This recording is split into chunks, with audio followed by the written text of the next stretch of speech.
저 회사 내 컴퓨터 100대를 가지고 인터넷망을 연결해서 유선 무선으로 할 수 있고요. 무선망이라면 같은 전파라면 서로 이렇게 스마트폰 호출 번호처럼 틀리게 하거나 서로 다른 각각의 전파로 이렇게 통신할 수 있습니다. 묶어서 이거를 동영상이다 그러면 100개로 쪼개서 이렇게 나눠서 저장을 한다든지 아니면 그것을 연산을 이렇게 나눠서 다시 1년 번호로 해서 재조합하는 이 기술 구조만 있습니다. 이걸로 이제 슈퍼컴퓨터 만들 수 있고요. 그 다음에 이거를 케이스는 필요 없잖아요. 그래서 마더보드 안에 CPU 개념으로 해가지고 CPU를 대중소 만들어가지고 원칩으로 만들어놓고 약간 떨어져가지고 GPU 개념을 탑재한 병렬 연산에 CPU를 만들든지 아니면 GPU를 가지고 와서 마더보드와 SSD가 여러 개일 수도 10개일 수도 있어요. SSD 또 하드디스크도 10개일 수 있고요. 그렇게 해가지고 이거를 100개를 묶어가지고 예. 그렇죠. 그걸로 이제 슈퍼컴퓨터 만들 수 있습니다. 이렇게 하시면 제 기술이 되겠습니다. 현재 있는 어떤 그 컴퓨터 데스크탑에다가 SSD를 한 개가 아니라 10개도 둘 수 있어요. 이런 개념의 컴퓨터를 만드시면 제 기술입니다. 하드디스크를 10개도 만들 수 있어요. 이런 개념에 그래서 저장 용량을 많이 늘려가지고 분산 저장을 해주는 이런 개념도 들어갈 수 있다라는 것을 말씀을 드립니다. 그러면 이제 이렇게 이론적으로 따지면은 SSD를 100개도 넣을 수 있겠네요. 그렇죠. 한 컴퓨터당. 그렇죠. 분산 저장을 하는 개념으로 해가지고 그래서 부르기만 하면 되니까 번호를 1번부터 100번까지 매기죠. 예. 그렇게 해서 SSD 100개 아니면 하드디스크가 좀 필요하다 그러면 하드디스크도 순차적으로 좀 속도가 느리기 때문에 나중에 천천히 저장해야 되는 건 그쪽으로 이렇게 시간차를 따라 저장해도 되니까 이렇게 하시면 되겠습니다. 예. 그렇게 되면 전원 서플라이 부분이 이제 여러 개가 들어가야 되는 부분이고요. 이렇게 해서 새로운 개념의 데스크탑을 만들 수 있습니다. 제가 예전에도 말씀을 드렸는데 SSD를 대중소 들어간다 그랬죠. 면적의 제한이 이렇게 컴퓨터에 있지 않습니까? 그러면 이렇게 대중소로 들어가면서 최대한 면적의 제한성이 많이 집어넣는다는 거죠. 하드디스크도 대중소 들어갈 수 있다고 얘기를 했었어요. 그 개념하고 이제 같이 일맥상통하는 거고요. 대중소 개념으로 들어간 건 면적의 제한이 있어 숫자를 많이 해서 정보를 분산해서 처리하고 이렇게 저장을 해놓고 이게 이제 빨리 불러들일 수 있는 구조가 되기 때문에 그리고 SSD에다가 제가 작은 플래시 메모리를 탑재를 하거나 하드디스크에 플래시 메모리를 탑재해가지고 급한 거는 저장을 여기다가 플래시 메모리가 몇 개가 될 수도 있어요. 이론적으로 플래시 메모리는 몇 개가 되고 1번부터 5번, 10번, 10번까지도 돼. 이론적으로는 그렇게 해가지고 일단 여기다 먼저 저장을 하고 거기다가 이렇게 하는 식으로. 그러면 현재 SSD 개념이 하나로 뭉쳐지는 개념이 아니라 그렇죠. 가로로 이렇게 떨어져 있기만 하지 사실상 하나의 SSD를 구성하고 있는 거나 마찬가지입니다. 오히려 더 편할지 모르죠. 각각의 따로따로 전선을 전기를 들어가게 하고 정보 입출력선이 있어야 되고요. 그 SSD의 이 자체도 대중소의 개념으로 플래시 메모리를 여러 개 탑재해서 들어갈 수도 있는 부분이 있다라는 거죠. 하나의 SSD를 10개도 넣을 수 있다는 거죠. 이게 대중소 개념. 숫자를 많이 넣는다는 거죠. 면적이 무한정할 수는 없으니까 숫자를 그렇게 해서 정보를 빨리 이렇게 처리를 해버리는 이런 기술 구조도 가질 수 있다. 그럼 저장 용량이 엄청 늘어나는 거예요. 그렇죠. 정보를 불러들이고 이게 빨리빨리 되는 거죠. 그래서 이렇게 되면 사실상 슈퍼컴퓨터가 만들어지는 건데 작은 슈퍼컴퓨터죠. 작은. 그래서 이렇게 속도만 빠르면 CPU 같은 것도 정말 스마트폰에 AP 개념으로 많이 들어가죠. 그러면 CPU가 많이 들어가 있는 구조로 되면 CPU가 이렇게 50개, 30개 들어갈 수도 있고 20개 들어갈 수도 있어요. 이런 개념의 새로운 형태의 컴퓨터를 만드시면 제 기술이 되겠습니다.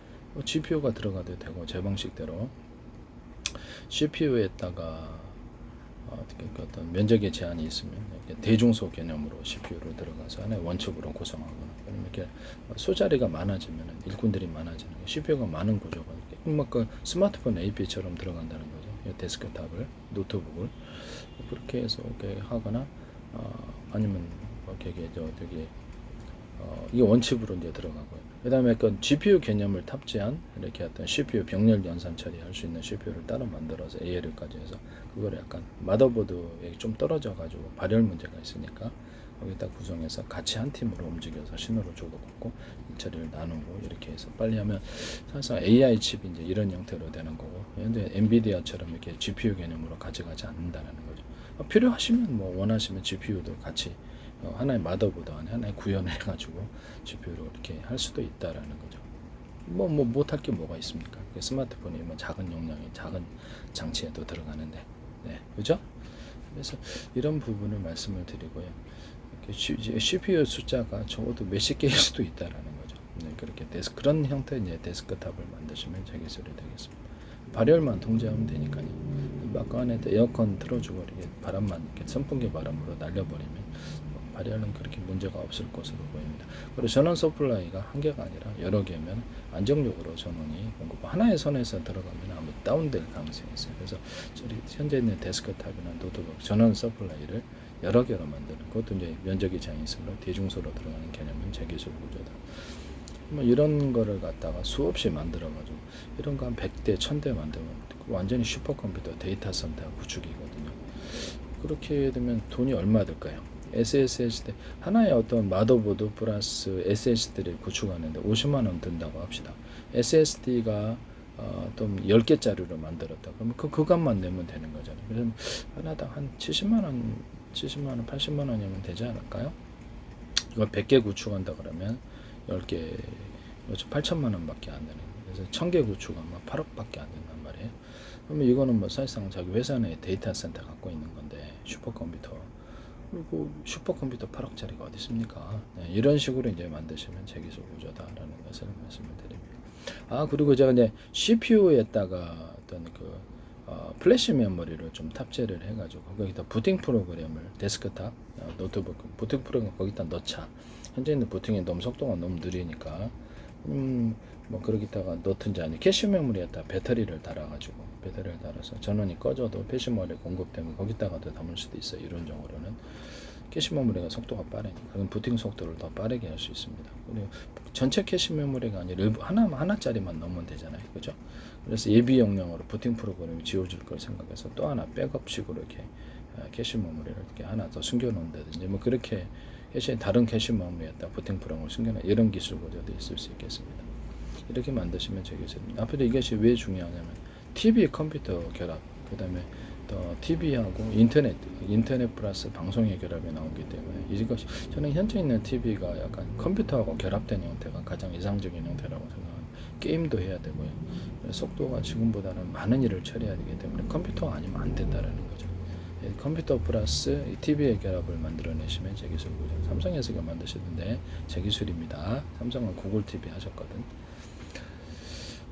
속도가 너무 늦고 형편없어요. 그래서 제가 이게 구글 TV 하는데 상업성 가능성 제가 입장에서 봤을 때는 상업 가능성이 없을 거고 우리 집에 하나 이렇게 들어왔는데 구글 TV라고 해가지고 상업적인 성공 가능성은 없다고 봅니다. 현재 있는 케이블 TV가 더 성공 가능성이 있다. 제 입장에서는 안 봅니다. 너무 복잡하고 장치도 너무 많고 케이블 TV는 장치도 없는데 그리고 내용이 더 풍성해요. 100개 채널, 200개 채널에도 마음대로 틀 수 있는데 그거는 뭐 참 몇 개 볼 게 없어요. 어쨌든 간에 어떤 이렇게 하시고요. GPU도 대중소 개념으로 들어가고요. CPU 같은 것도 트랜지스터, 커패시터 구조를 대중소로 들어간다. 그래서 그렇게 되면 면적 대비해서 최대한 집중할 수 있고 거기에 이제 부분적으로 구역을 나눠서 언오프, 전기를 언오프 구조를 가져서 발열을 통제할 수 있다. CPU 같은 것도 이렇게 어떤 CPU가 이론적으로 10개 있다고 합시다. 이렇게 어떤 스마트폰 AP처럼 그러면 거기다가 하나는 이렇게 몇 개는 시기하면 이렇게 부분적으로 언오프 해갖고 좀 시기하는 개념을 가지면 발열도 통제가 되고 제품도 오래 가고 항상 24시간 가동하면 좀 어렵죠. 그래서 하나의 제품 마더보드 안에서도 전력을 언오프 시켜가지고 시기하는 개념이 나온다. 이렇게 하시면 되겠어요. 그 다음에 메모리 반도체, 그 다음에 CPU의 어떤 코어도 대중소로 들어가고요. 캐시 메모리도 대중소로 들어가고 캐시 메모리에다가 배터리 탑재할 수 있다 그랬죠. 그렇게 들어가고 ALU도 대중소 들어가고요. 이런 식으로 모든 부품마다 대중소 개념으로 들어간다는, 이렇게 모든 반도체 이 개념이 들어갑니다. 트랜지스터, 카패시터, 통신칩도 면적의 제한이 있으므로 통신칩의 숫자를 최대한 늘리기 위해서 대중소의 개념으로 들어가 신호를 나눠서 처리한다는 거죠. 동영상 한 개다 그러면 100개로 쪼개갖고 한 개 도로를 타고 한 개의 어떤 저장 창고 가서 저장을 하면 속도가 엄청 늦고 발열이 심해요. 그럼 이걸 100개로 50개도 되고 30개도 돼요. 도로를 100개 도로를 만들어서 정보통신도로 통신도로를 것을 각각 이것을 토리하고 저장, 그리고 저 창고도 100개로 만들면 거기다 읽고 쓰기 저장이 빠르죠. 연산 처리 같은 거 기타 다른 일도 이런 방식으로 한다는. 그래서 이거를 1년 번호를 매겨갖고 나중에 재조립만 할 수 있고 암호 설정도 소비자 환경으로 암호 설정도 가능하다. 해킹도 좀 좋죠. 그래서 이런 방법을 하시면 제 기술입니다. 뭐 다른 지역에 있는 컴퓨터에다가도 저장할 수도 있어요. 이론적으로 회사는 이제 다른 방 다른 사무실이 있다고 거기다 컴퓨터에다 저장해서 그것까지 다 해킹을 해야 되는 그런 문제가 있습니다. 전체가 안 맞으면 이렇게 파일이 안 열어지도록 하는 기술 보조도 있고요. 해킹 방지를 위해서. 그쪽에 있는 컴퓨터는 그러니까 저는 통신선을 어프 시켜가지고 통신이 안 되면 그 전체를 못 열어보잖아요. 이런 기술 보조도 있을 수 있다. 이런 것도 만들어 놓을 수 있다라는 거죠. 그 다음에 어떤 메모리 반도체 종류가 많죠. 그래서 현재는 HBM 같은 것도 있고, 뭐 어떻게 D램도 있고, 다른 데도 지금 많은데, 모든 것에 배터리를 탑재하는 방안입니다. SD 캐시 메모리처럼 그렇게 하시면 제 기술 보조가 되겠습니다. 배터리를 탑재하면 전원이 꺼져도 이렇게 휘발하지 않죠. 그래서 이 부분을 말씀을 드리고요. 배터리를 뭐 작게 크게 회사에 알아서 하시면 되겠습니다. 그 다음에 어떤 D램 같은 경우에 또는 HBM도 마찬가지 플래시 메모리를 따로 두는 방안입니다. 플래시 메모리, 기타 다른 어떤 메모리 반도체도 마찬가지 플래시 메모리를 놔서 거기다 일시적으로 저장을 티끌만한 거 만들면 되잖아요. 저장해가지고 다시 꺼내는 방안도 할 수 있고요. D램 같은 경우는 소프트웨어적으로 분할합니다. 최대한 숫자를 대중소로 만들어갖고 지금 짐 켈러라는 이분하고 지금 엔비디아도 이 기술을 지금 쓰려고 하는 것 같은데 GDDR 6하고 엔비디아는 GDDR 어떤 7 가지고 한다고 그러더라고요. 그래서 이걸 수직으로 뭐 올려놓는 옆으로 쭉 나열해놓는 그 차이인데. 그렇죠. GDDR을 갖고 숫자만 많이 묶어놓으면 되니까 싼 걸로 구축할 수 있다라는 거거든요. 그럼 GDDR 구조를 어떻게 가져가냐면 대중소로 가져갑니다. 소자리를 많이 넣는다는 거죠. 중소자리를. 그럼 이게 이제 면적 대비해서 일을 분산해서 처리하는 제 어떤 특유의 기술 구조, 동영상에다 100개를 쪼개갖고 이렇게 빨리빨리 연산하거나 빨리빨리 이렇게 저장하거나 이런 방식을 처리하기 위해서는 그렇죠. 이게 D램이 숫자가 많아져야 하니까 싼 DDR을 가지고 GDDR을 대중소 개념 소자리를 많이 만들어 가지고 일꾼이 하나보다는 일꾼이 20이 낫잖아요. GDDR이 이론적으로는 20개일 수도 있어요. 30개일 수도 있고요. 이렇게 하면 일 처리를 소프트웨어적으로 이렇게 분할하고 물리적으로 분할해 갖고 빨리빨리 일거리에 나눠서 빨리 처리해 버린다는 거죠. 이해가 가시죠?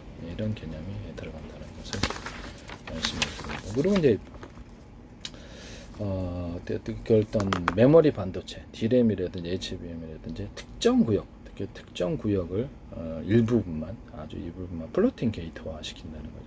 이 플로팅 게이트화 일부분도 대중소로 들어갈 수 있어요. 그렇게 되면 거기다가 휴발하는 문제를 좀 보강하고 단가 대비해서 제품도 괜찮을 것 같아요. 제품도 이제 비싸지지가 않죠. 조금만큼 한다니까.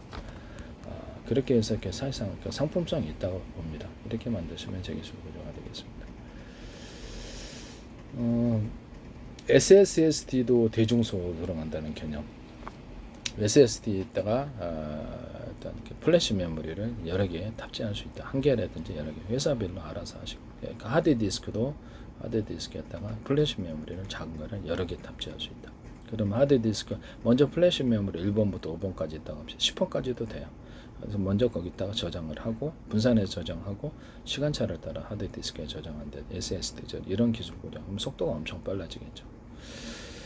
그리고 제가 이런 부분을 말씀을 드렸는데, 그리고 전체적인 개념에 있어서는 이렇게 들어가는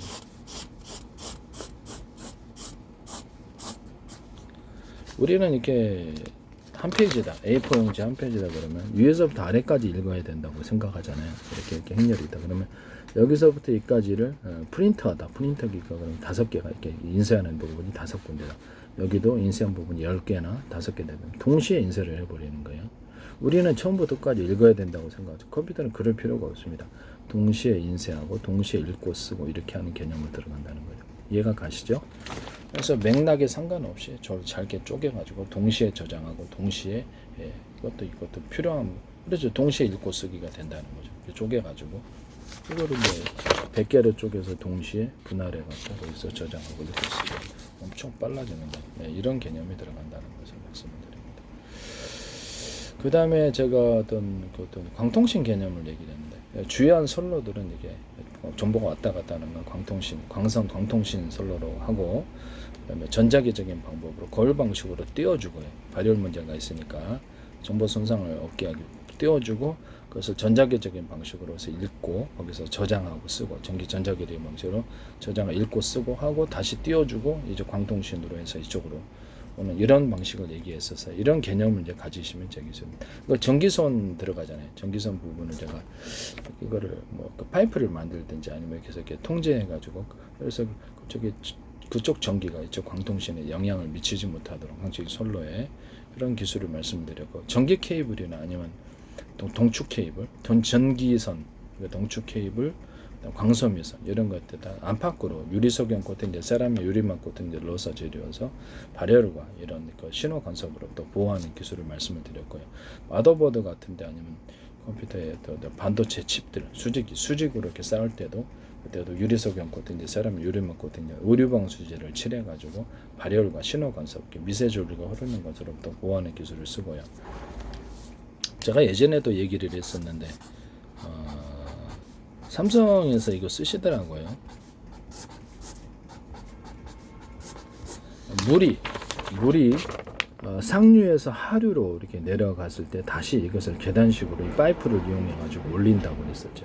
그럼 다시 계단식으로 해서 상류로 올라갈 수 있다고. 이게 말이 안 되는 황당한 개념인데 이걸 토목건상에 사용하시면 제 기술입니다. 이거는 반도체에도 사용할 수 있다고 얘기를 했죠. 삼성이 3D 반도체 만들 때 이렇게 통로 파이프관을 만들어 가지고 그 안에다가 전선을 올리는 기술을 쓰시더라고요. 전기가 이제 다른 회로에 영향을 주지 않기 위해서 발열도 그렇고, 이거 제 기술입니다. 그리고 이제 지하층을 파가지고 건물에도 이렇게 지하층이 있듯이 반도체의 지하를 파가지고 회로를 심는 이런 기술 구조도 제 기술 구조라는 것을 말씀을 드립니다. 그리고 반도체 칩에 이렇게 서로 이렇게 어떤 접합을 시킬 때 기판 같은 금속 크림 발라서 접합을 시킬 때 뒤에 나노 구조의 구멍, 펠리클 구조에도 들어가고요. 나노 크기의 구멍을 뚫어서 접합을 시키는 펠리클에도 이런 부분들이 들어가고요. 펠리클 접합, 거기서도 유리석연 코팅제, 세라믹 유리면 코팅제나 의류방수제가 펠리클 접합에도 들어가거나, 저는 어떤 이렇게 욕실형 그레이 중 실리콘이 있어요. 거기다 어떤 곰팡이 방지 처리를 해가지고 거기다가도 접합 구조도 들어갈 수 있습니다. 저는 접합제를 굉장히 우수하더라고요. 이런 구조를 안 쓰셨기를 바랍니다. 반도체 세척에 있어서도 제가 개발한 방식은 락스와 어떤 뚜러펑을 50대 50이든 몇 대 몇이든 간에 이걸 결합해서 산업용 세척제, 반도체 세척제로 만드시면 제 기술이 되겠습니다. 원래 이렇게 화장실 줄눈 하얗게 만드는 데 썼는데 이거를 산업용 세척으로도 충분합니다. 싸고 깨끗하게 되리라고 생각합니다. 그리고 이제 실리콘 같은데 만들 때 실리콘에 유리석연 코팅제, 세라믹 유리막 코팅제를 넣어서 제조하시면 실리콘 웨이퍼 만들 때 제 기술입니다. 거기다가 일반 건축용 실리콘에도 이거 집어넣어서 만드시면 제 기술입니다. 그다음에 에어컨 살균할 때 쓰는 곰팡이 액상제결을 같이 넣어서 제조를 하시면 곰팡이도 안 쓰고요. 실리콘이 우수해집니다. 이 기술도 제 기술이고, 실리콘 웨이퍼 만들 때도 유리석연 코팅제, 세라믹 유리막 코팅제를 써서 제조하시면 제 기술입니다. 거기 이제 텅스텐 들어갈 때도 텅스텐이 이제 금속이 무거워요. 그래서 이게 전기 전도도 돌리고, 그래서 그쪽으로 열이 축적되는 문제를 제가 해결했다 그랬죠. 텅스텐 구리 합금을 데이터 어떤 학습을 통해서 가장 최적의 비율로 텅스텐 구리 합금을 만들면 된다고. 이렇게 되면 한쪽으로 텅스텐 쪽으로 열이 뭉쳐져 있던 것이 해결된다고 얘기를 했죠. 이런 건 이제 기술을 만드시면 제 기술입니다. 텅스텐이든 구리든 어떤 은이든 또는 알루미늄이든 금이든 본딩 와이어 기술에서도 그렇고, 유리석연 코팅제, 세라믹 유리막 코팅제를 넣어서 제조하시면 굉장히 그 어떤 발열과 부식에 있어서 등하고요. 그래서 이 기술을 쓰시면 제 기술이라는 것을 다시 한번 말씀을 드립니다. 남의 기술을 도둑질에 상업화시키지 맙시다. 이건 어떤 누구를 비난한 것이 아니라 매번 동영상에 나오는 캠페인송입니다.